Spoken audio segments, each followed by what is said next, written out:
A millennium mysteriously missing from the record. No great battles. No technological leaps. No clear documentation. As if Europe fell into a prolonged sleep, only to awaken with the Vatican grasping the reins of power. Beauty, what really occurred during those so-called Dark Ages? And more disturbingly, why are we not meant to know the truth? 1,000 years, that is the length of time many historians refer to as the Dark Ages, from the collapse of the Western Roman Empire in 476 AD to the cultural rebirth known as the Renaissance. But if you attempt to retrace the steps of history, what you'll first notice isn't darkness, but absence, a cold and haunting blank space. During this vast stretch of time, the expected movements in war, science, society, and discovery appear to vanish as though someone erased them from the timeline. We were taught that this age was defined by ignorance, disorder, and blind superstition, an era devoid of brilliance, progress, or creation. But ask yourself, how can that be true? Why would centuries of human activity leave behind so little?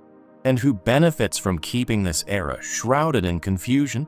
Tonight, we're going to explore this silence, to pull back the veil on what may be history's greatest cover-up. So breathe deeply, relax, and join us as we slowly drift into the deepest forgotten corners of the past, to unearth the mysteries of the Dark Ages that even modern science still can't fully explain. The vanishing millennium, when history forgets to speak. Silence becomes suspicious. Each year was 476 AD, a date etched in the marble of every Western history book, taught as the moment the Roman Empire finally fell. But what if it didn't? What if something else began instead? Not with blood or banners, but with absence. A boy emperor, Romulus Augustulus, the last to wear the imperial diadem of the West, was quietly deposed by a barbarian general named Odoacer. No armies clashed, no cities burned, no grand battle signaled the end. The Roman Empire, it is said, ended, not with a scream, but with a whisper. But stranger still is what happened after. Or rather, what didn't. From that moment on, the chronicles of Europe seemed to fold in on themselves. The light of human thought, invention, exploration flickered and went dim. What followed is known to us as the Dark Ages, an entire millennium spoken of as if it were a pause in history, a time when no great minds emerged, no cities rose, no knowledge advanced. But is that truly what happened? Or is that simply what we were allowed to remember? If you peel back the pages of the past, something becomes clear far too quickly. Between the 5th and 10th centuries, historical records become thin. Eerily thin. Major wars, sparse and barely described. Scientific breakthroughs, none that we can verify. Architecture, engineering, philosophy, medicine, all seem to vanish beneath the heavy curtain of time.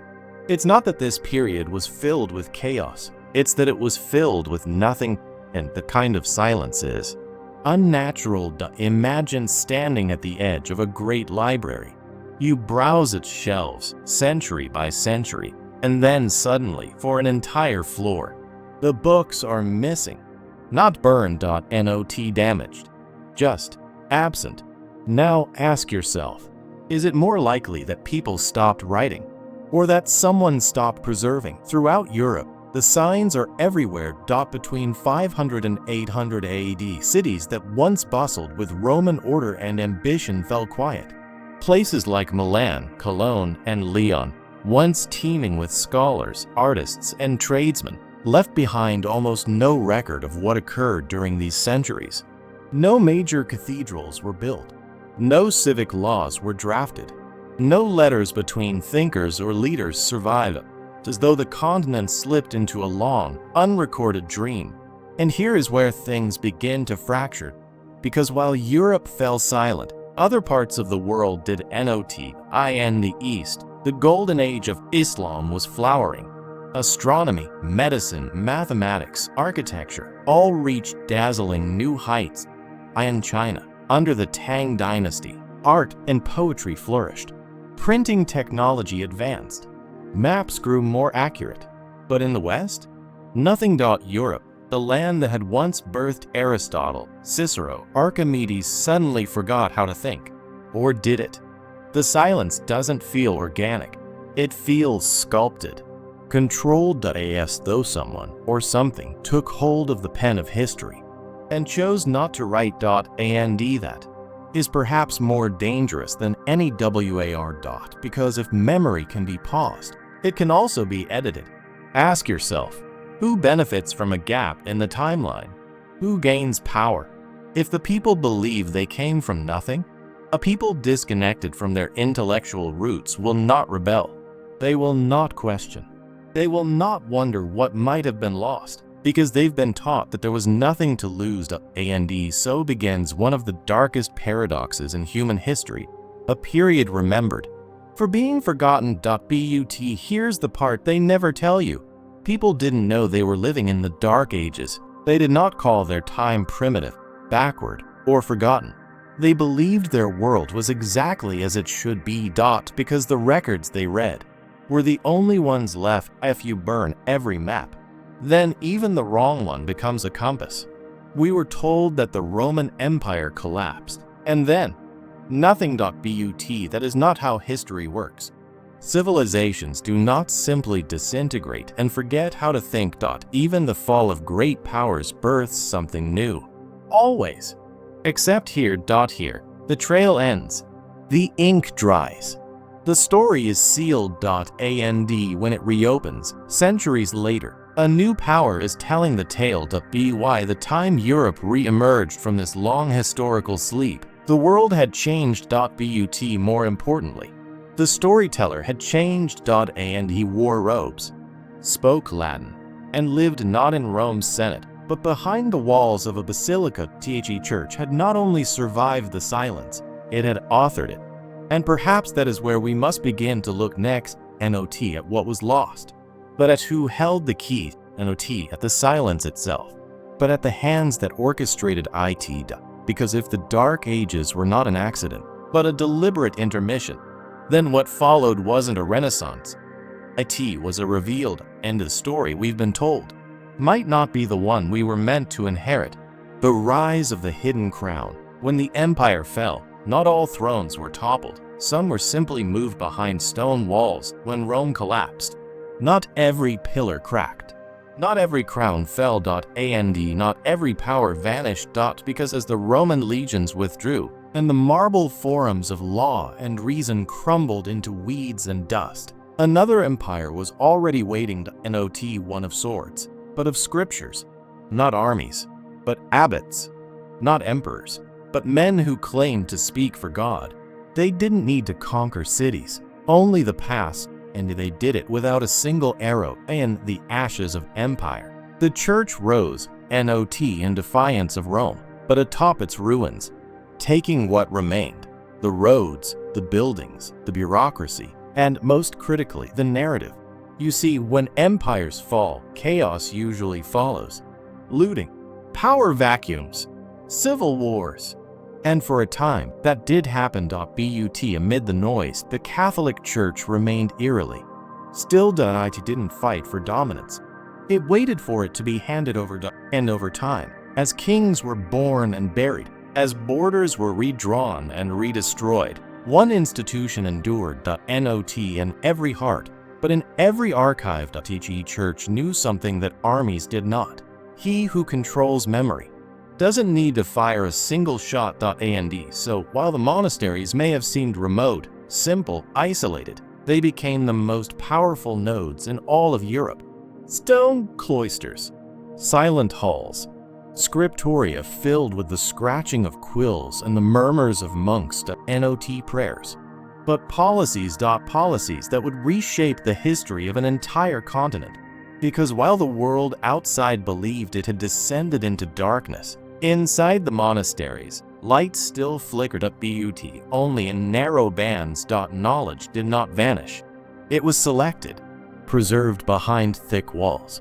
read only by those trained in a language the common people could not understand. Ecclesiastical Latin, not the Latin of Cicero or Caesar or the Senate. No, this was a different tongue.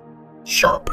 Theological, designed not to illuminate, but to obscure. What was once written for courts and classrooms was now read only in cloisters. Books from the Roman world on science, on medicine, on law and philosophy did not burn in a single catastrophic blaze.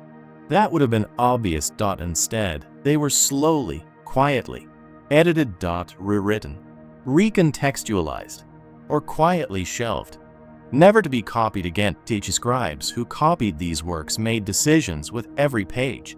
Keep this passage, remove that name, translate this idea, or not.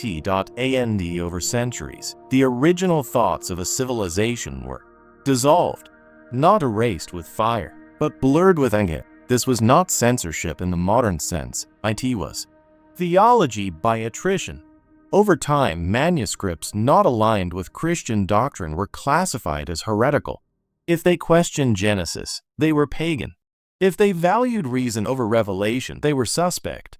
If they placed the sun, not the earth, at the center of the heavens, they were evil.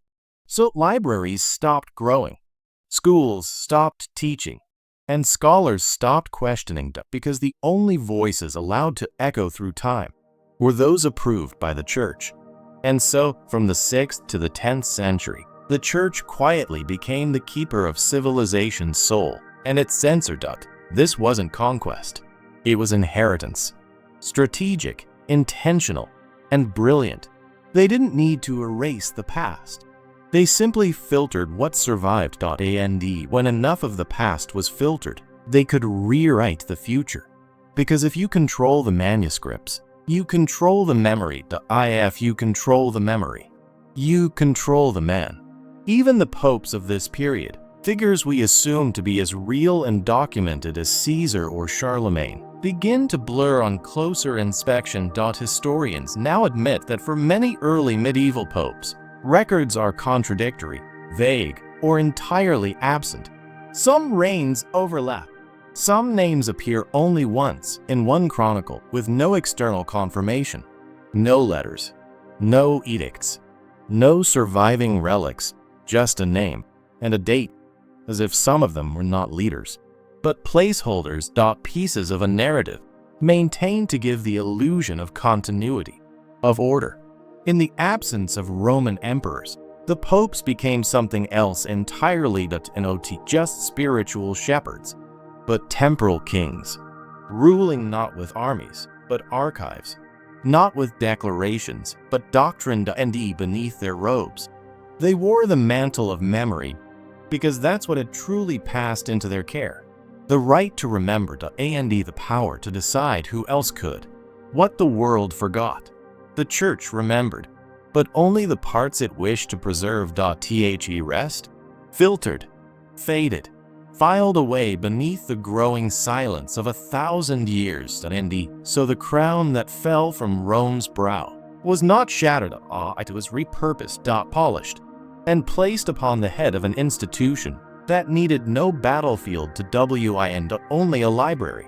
The theology of silence. When knowledge is chained to faith, truth becomes a matter of permission. There is a certain kind of silence that doesn't come from absence, but from control. Not silence of emptiness, but a silence enforced, maintained, and curated. Such was the silence of the early Middle Ages. And at its heart stood a singular idea, that truth itself must serve theology, that knowledge must bow before belief. In the ancient world, truth had many forms: a truth of observation, what could be seen, measured, calculated; a truth of reason, what could be debated, questioned, rethought. Philosophers like Aristotle, Ptolemy, and Galen wrestled with reality like sculptors shaping marble. But in the world that emerged after Rome, truth became something else entirely. It became sacred, unquestionable, not to be discovered, but to be received from God, through priests, in churches, and only in Latin. The church did not destroy knowledge, that would have been too obvious. Instead, it defined which knowledge mattered, and more crucially, which did not. Everything was now viewed through a spiritual lens. Every manuscript evaluated not by its merit, but by its compatibility with Christian doctrine. If a text could be used to strengthen belief, it was copied, preserved, circulated. If not, it vanished. The great libraries of the ancient world, in Alexandria, in Rome, in Ephesus, were once open to all who sought understanding. But by the 7th century, Europe's remaining libraries had become something else. Not centers of learning, but fortresses of faith.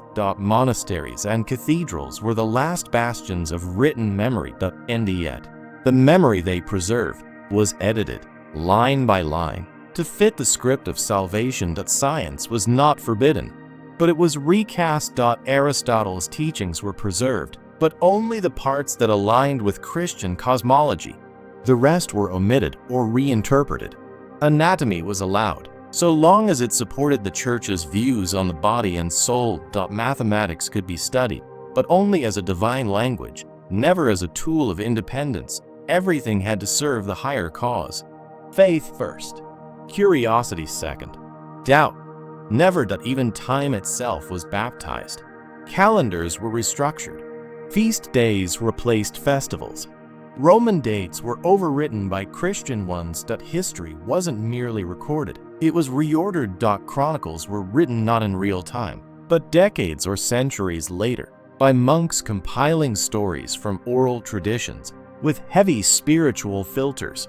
The goal was not accuracy. The goal was continuity. A world made to appear guided by the hand of God, even when the facts disagreed. This was not malicious. It was methodical. Theology was not seen as a choice, but as the only lens through which reality could be viewed. Question, it wasn't just heretical, it was irrational. And soon, a terrifying truth emerged. If all you've ever read, heard, or seen was filtered through one institution, then, eventually, you no longer need to be silenced while you all silence yourself. Entire generations grew up with only one story of the world, a world that had been born in 7 days, that was flooded, redeemed, and now watched over by a singular church.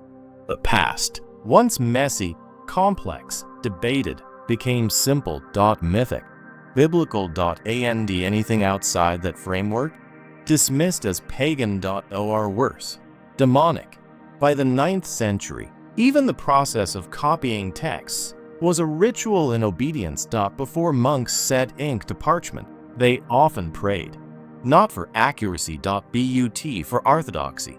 And in that prayer lay the quiet acceptance that the written word was no longer a record of discovery, but a tool of doctrine, a sacred echo, whispered from generation to generation, unquestioned, unchanged, and in some cases, untrue.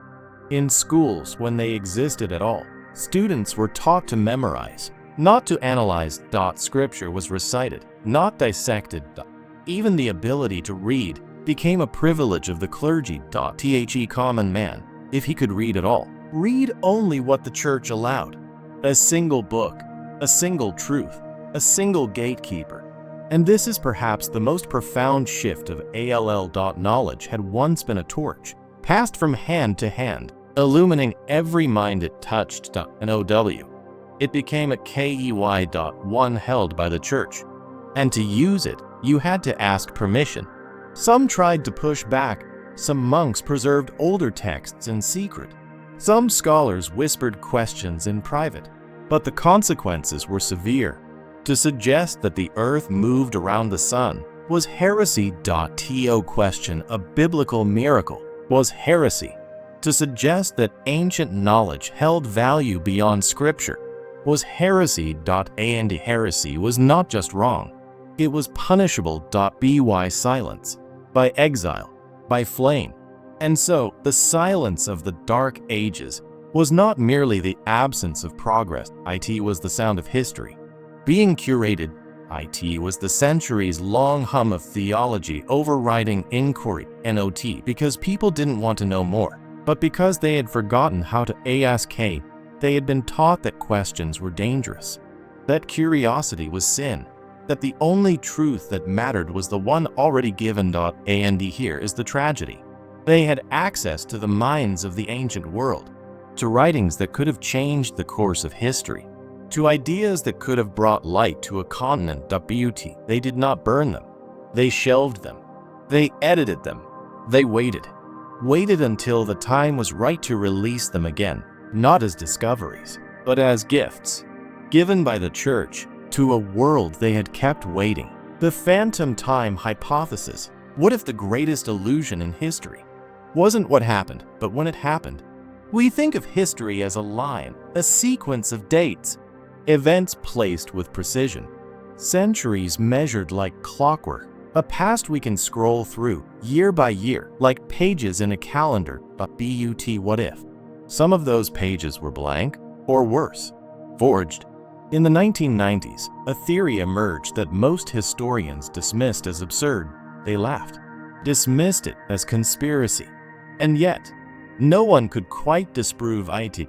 It was called the phantom time hypothesis, and it claimed this: that somewhere between the years 614 and 911 AD, nothing actually happened. Not metaphorically, literally, that nearly 300 years of history were artificially inserted into the timeline. Kings, battles, popes, invented. Events, duplicated. Chronologies, falsified. Theory argued, we are not living in the 21st century. But in the 18th. It sounds impossible, unbelievable. But pause for a moment. And consider this. From the fall of the Roman Empire in 476 to the crowning of the Holy Roman Emperor Otto III in the late 10th century, the trail of history is foggy. Records are thin. Chronicles are vague. Documents copied centuries after the events they describe. Entire dynasties seem to echo earlier ones. Patterns repeat. Dates don't align. And the further you dig, the more disjointed the timeline becomes. The phantom time hypothesis wasn't born out of fantasy. It was born from inconsistency. And it began with a question few dared ask. Why is the calendar so broken? In 1582, Pope Gregory XIII introduced the Gregorian calendar, replacing the older Julian calendar introduced by Julius Caesar. When astronomers recalculated the celestial drift, something was off. By their measurements, the Julian calendar should have been 13 days off by 1582. But it was only off by 1 0. Where had the extra 3 centuries gone? Why did the skies disagree with the books? And that's when suspicions began to rise. Could it be that the years were never lost? Could they have been added? Not accidentally, but deliberately. Their motive?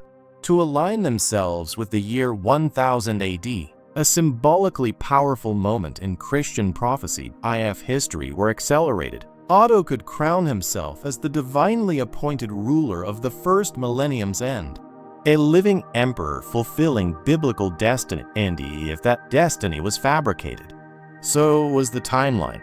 The theory suggests that existing records were redated, old kings were renamed, and new ones invented. And since the only ones preserving these records were monks and church scribes, there were no independent eyes to notice. You didn't need to rewrite everything, just enough to make the rest fall into place. Now consider this. The Emperor Charlemagne, often hailed as the father of Europe, shares uncanny similarities with Constantine the Great. Both united a fractured continent. Both reformed law. Both used religion to cement their rule. The more closely you examine their reigns, the more they appear as duplicates, echoes across the centuries. And here's where the theory grows chilling. If history was artificially lengthened, it would mean our collective memory of events, entire centuries, was curated to serve a narrative. To place the church at the end of prophecy, to legitimize imperial rule, to shape not only belief, but time itself. So why then does no mainstream historian accept the phantom time hypothesis?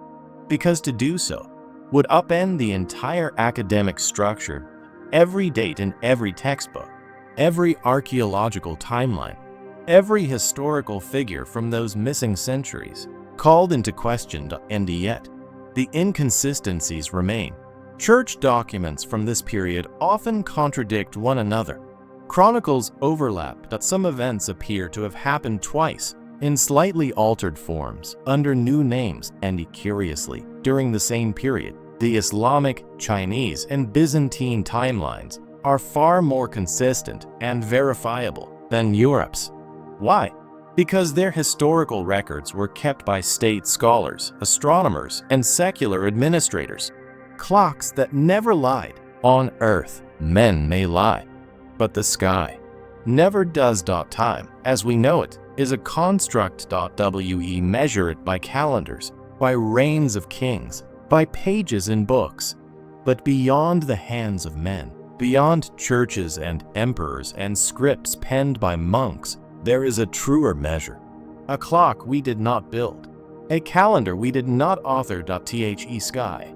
For thousands of years, civilizations watched the heavens, the phases of the moon, the path of the stars, the rare and magnificent shadow of an eclipse. They recorded what they saw, when it happened, where it passed, not for faith, not for power. But for timekeeping. Because the sun, the moon, and the stars do not change their course for doctrine. Ancient China, Babylon, Persia, India, all left behind astronomical records so precise that modern scientists can verify their accuracy down to the very day, sometimes the very hour. Solar eclipses, lunar alignments, planetary conjunctions.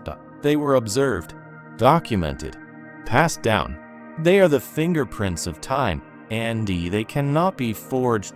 Solar eclipses that should have been visible in Europe were never mentioned. Conversely, historical events said to have taken place during eclipses often occurred under clear, uneventful skies.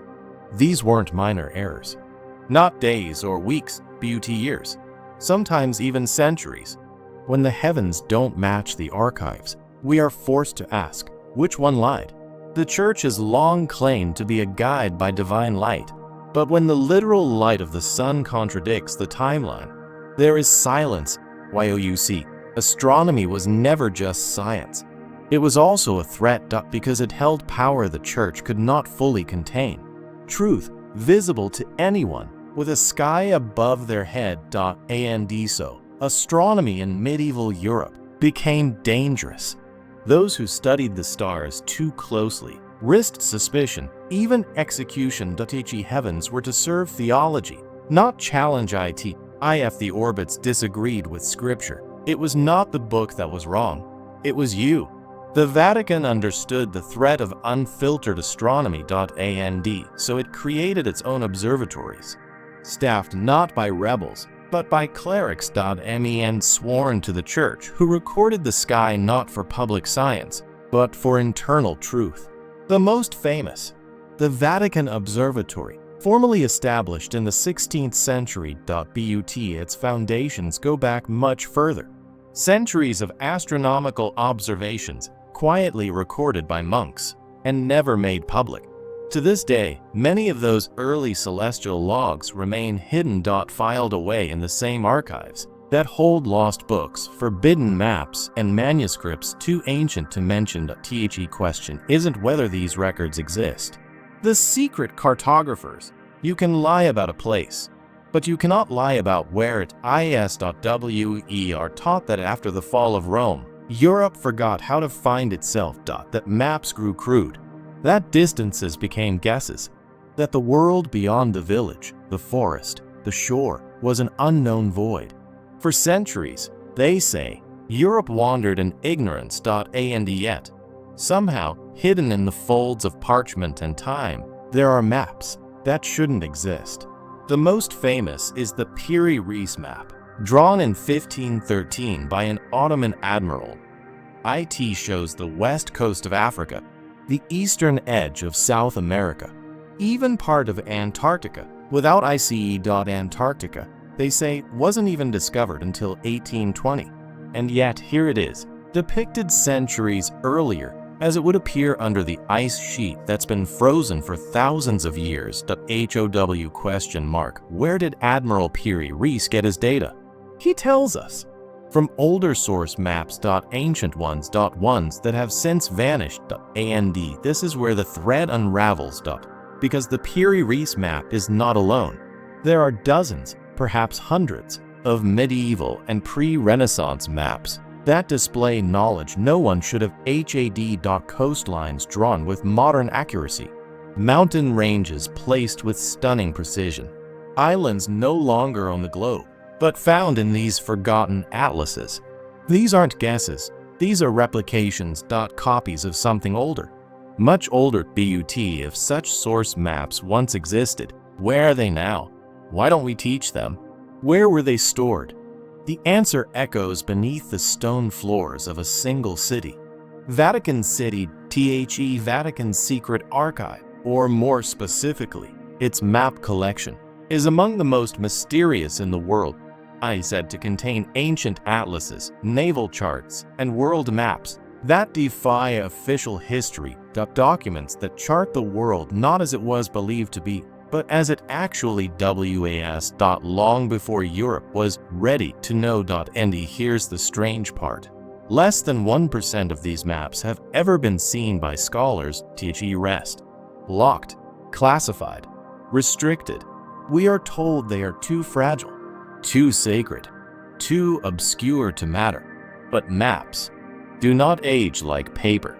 They age like stories. And when a story doesn't match the official narrative, it becomes dangerous. Imagine what it means if a single map drawn in the 13th century shows a continent that wasn't discovered until the 15th.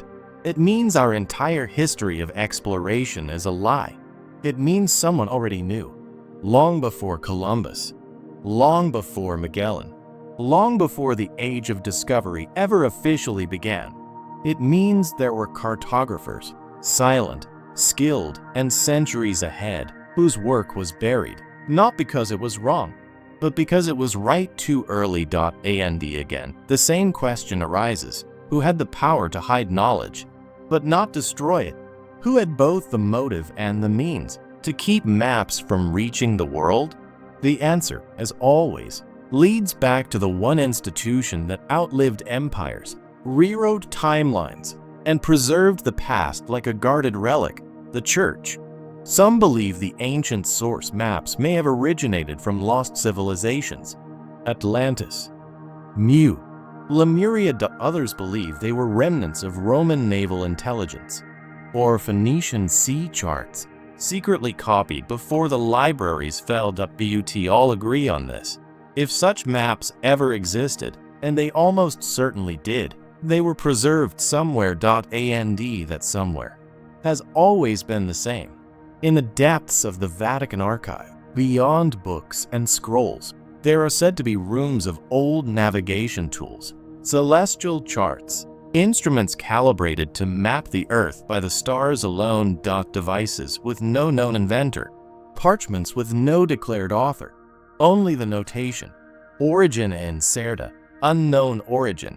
The maps we're allowed to see, the crude, circular medieval ones with Jerusalem at the center and dragons at the edge, serve a purpose. They reinforce the myth that Europe knew nothing, that the world was dark, and only the Church brought light. If hidden beneath that narrative are accurate depictions of the world as it truly was, then the lie is not that the maps were wrong. The lie is that we were shown the wrong maps. A map is not just a piece of paper. T is how humanity places itself in space and in time. If you don't know where you are, you can be led anywhere. And for centuries, someone has held the compass. The Piri Reis map, the Zeno map, the Dulcert portal and charts, they are not anomalies. They are survivors. Pieces of a truth that refuse to die, even when buried under ink and silence. So next time someone tells you that medieval Europe didn't know where it was, ask to see the maps that no one is allowed to study. Because perhaps the world has always known more than it was ever permitted to believe. Forbidden machines and buried light If the past was truly dark, then who built the things still glowing beneath it? History tells us that after Rome collapsed, Europe descended into darkness. The narrative is simple. People forgot how to read. They forgot how to build. They forgot how to think. Science died. Progress halted. And for nearly 1,000 years, nothing advanced. But if that is true, then how do we explain the things they left behind? Scattered across Europe are relics that shouldn't exist. Artifacts hidden beneath crumbling monasteries, buried in fields once owned by the church, or found deep beneath layers of medieval soil where supposedly only ignorance dwelled. Objects too advanced, too precise, too impossible. And yet, they are there. In the countryside of southern Germany, a set of bronze gears was unearthed. The dating placed them squarely in the 8th century, a time when Europe was supposedly lost in superstition. The mechanism displayed intricate rotational movement. It wasn't decorative. It had a function, possibly astronomical. Historians labeled it an anomaly, an artifact without context, and so it was quietly shelved. In the catacombs beneath a French monastery, a collapsed chamber was excavated. Inside, fragments of hollow clay tubes, chambers connected by channels, geothermal heating, similar in design to Roman hypocausts, but dated centuries later. Again, the verdict: curious, unexplained, and again, buried by bureaucracy. Why do we so often find advanced technology where we were told none could have existed? Why are aqueducts dated to the Dark Ages engineered with principles modern engineers still admire? Why do isolated village churches contain optical devices, heating systems, and pulley mechanics that no medieval manual ever described? Because maybe the manuals existed, but they were taken. The official answer is always the same. These are survivals of Roman engineering, or coincidences, or mistakes in dating. But one or two anomalies can be dismissed. Hundreds cannot. And when researchers try to follow these discoveries, they're often blocked by laws, by local authorities, or by the church itself. Most medieval ruins in Europe fall under religious oversight, and before excavation begins, approval is required in many regions, especially Italy, Spain, and France. The Vatican's influence is silent but total. Some independent archaeologists have spoken out about discoveries seized, about findings that disappeared, about preservation orders that meant permanent removal. These voices are quickly discredited. Branded conspiracy theorists, denied funding, barred from sites, and the artifacts? They vanish. What is the church protecting? Is it faith, or is it a narrative? Because if it turns out that 9th century Europe housed technology no one was supposed to have, then the idea of 1,000 years of ignorance collapses. And so does the church's role as the singular bringer of light. Think of what that means if people knew how to harness heat, to track the stars, to operate gears and pressure systems, then they never forgot Rome. They remembered. Someone else decided that the memory had to be interrupted. Or rewritten. We do not lack evidence of genius. We lack permission to believe it. Because the belief in a backward Europe makes it easier to credit the church as the sole guardian of reason. And if reason never died, then the church didn't preserve it, it contained it. Artifacts don't lie. They can be hidden. And when you control both the record and the relic, you control the past itself. Not by fire, not by sword, but by silence. So ask yourself, why does the idea of a dark age persist? Even when the light still flickers beneath it, who keeps turning the flame down? And who today is still guarding the vault? The Inquisition of ideas. You can burn a book, you can ban a language, but to kill an idea, you must bury it beneath fear. The Middle Ages are remembered as a time of religious dominance. The church was not just a place of worship. It was law. It was education. It was memory. And anything that threatened it was erased. But how do you erase a thought? You don't just forbid it. You punish it. By the 12th century, a quiet rebellion had begun in the shadows. Old texts were being translated. Greek philosophers, long banned, were reappearing.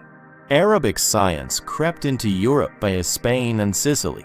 People began to whisper that the world was round, that the stars could be measured, that the earth moved. The church responded, not with argument, but with fire. Books were banned. Scholars were accused. Libraries were raided. To possess certain manuscripts meant death. To speak in certain dialects was heresy. To question was to vanish. Entire groups were targeted. The Cathars, who believed knowledge came from within. Gone. Waldensians, who translated scripture into the common tongue. Hunted. Even monks within the church itself, who asked too many questions. Silenced. And when it wasn't people, it was memory. Monasteries held the past in script and scroll. But many of those scrolls were never shared. They were copied and then quietly locked away. Some were destroyed outright. Others were altered. Names changed. Meanings softened. Truths blurred. This wasn't just censorship. It was surgery on the past. What remained were the stories. The church wanted us to know that Europe was saved by faith, that progress waited for divine permission, that questioning power was the same as rejecting God. But the truth? Knowledge didn't die. It was murdered by decree, by doctrine, by fear, and so. The myth of the Dark Ages lived on because it serves. It justifies rule. It sanctifies power. It makes you grateful for the light after a darkness someone else imposed. Even today, we're told that without religion, there would be no morality, no learning, no civilization. The people who said that also decided which books you were allowed to read and which questions could get you killed. Ideas are hard to kill, but not impossible. You just need time, a little fire, and a warning. The library that shouldn't exist. Some knowledge is buried by time, but some is hidden on purpose. There is a place, real, concrete, yet almost mythological, buried beneath the streets of Vatican City, behind bronze doors and marble corridors, beneath 30 feet of stone and silence. It is called the Vatican Secret Archive. The name alone sounds like fiction, like something out of a Dan Brown novel. But it is no fiction. It exists. 50-2 miles of shelving, more than 1 million documents, and centuries of memory, sealed from the world. It is not a library. It is a vault, a prison of parchment, where the past is not lost, but confined. And here's the chilling part. No one, not even popes, has seen all of it. Want access? You'll need to submit a request. Specify the exact document you're looking for. Explain your research. Wait for approval. Wait again. And even if you're granted entry, you'll be watched. You'll be restricted. You'll be timed. And you may never see what you were looking for, because some shelves, some wings, some rooms are simply off limits. To everyone. WHY? Would a religious institution with nothing to hide maintain one of the most secretive archives in the world? The church says, for preservation. But what is being preserved?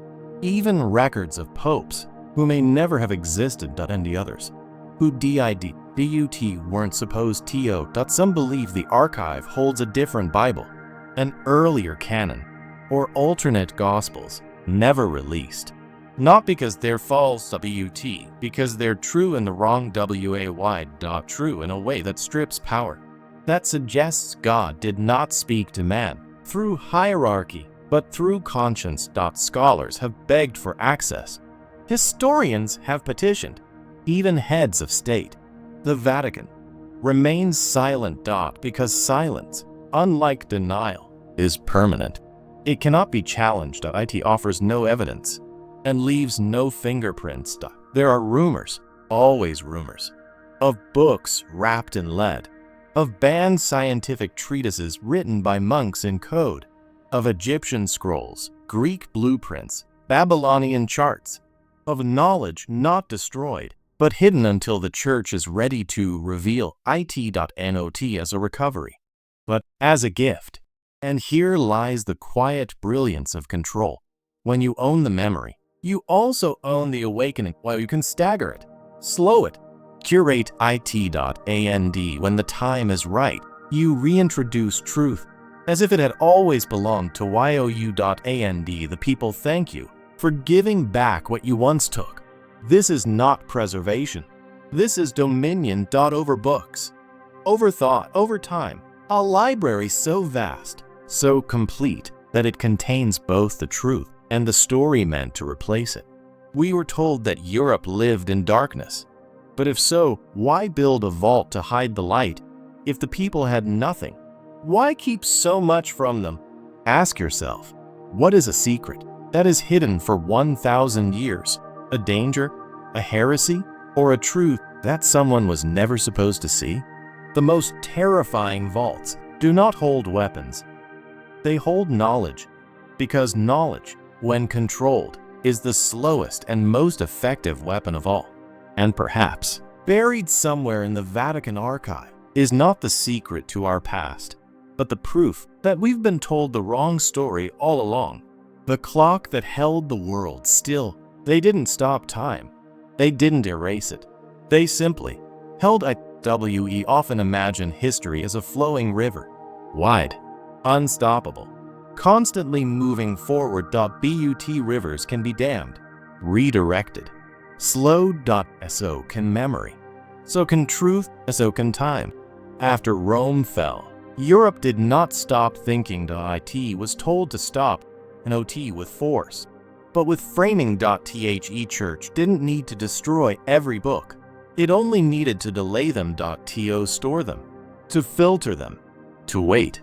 And in that waiting, civilization paused. Not because it lacked intelligence, not because it lacked invention, but because someone else held the hands of the clock. The knowledge of the ancient world wasn't lost in some cataclysm. It was withheld, reintroduced only when it served the narrative, released only when it could be controlled. And in the meantime, Europe waited, forgot, submitted. The gear mechanisms of the Greeks, the water pressure systems of the Romans, the astronomical models of the Babylonians. They didn't vanish. They were hidden. Writings of Pythagoras, the medicine of Galen, the philosophy of Hypatia, the orbits of Copernicus, the elliptical paths Kepler would later discover. All of it delayed. This is the genius of domination, to freeze a civilization's growth, not by shackles, but by slowing the drip of knowledge to a trickle. We think of the Renaissance as an awakening, but what if it was just a controlled release? A moment when the gatekeepers decided the world was ready again, to know everything, but to know enough, to believe that progress had returned, even though it had never truly been gone. For 1,000 years, Europe was not ignorant. It was managed. It was told what to believe, what to remember, and when to remember. The gears of human progress did not rust. They were wound and held in place by a hand behind the curtain. The Bible was not just a book. It was a boundary. Outside it, silence. Inside it, doctrine. Every truth was weighed against Scripture. Every discovery was judged by faith. And the few who dared to leap ahead, burned. Broken, forgotten. Calendar itself became a weapon, rewritten, bent, aligned with prophecy. Eras inserted, years stretched, histories duplicated. To place the church not only in the center of the world, but in the center of time. Because if you can decide what year it is, you can decide what the world is ready to know. While you become the keeper of every future revelation, you decide when the gears begin turning again, and you appear not as the jailer of progress, but its savior. And now we must ask, what else is still waiting? What truths are still locked behind time? What ancient maps are still sealed in lead cases? What books sit on Vatican shelves, waiting for a century when we're allowed to read them? Because the greatest cover-up in history was not the destruction of knowledge, but the scheduling of it. So remember this: time is not just a number. It is a weapon. And the most powerful clock is not the one that moves forward. It is the one that waits.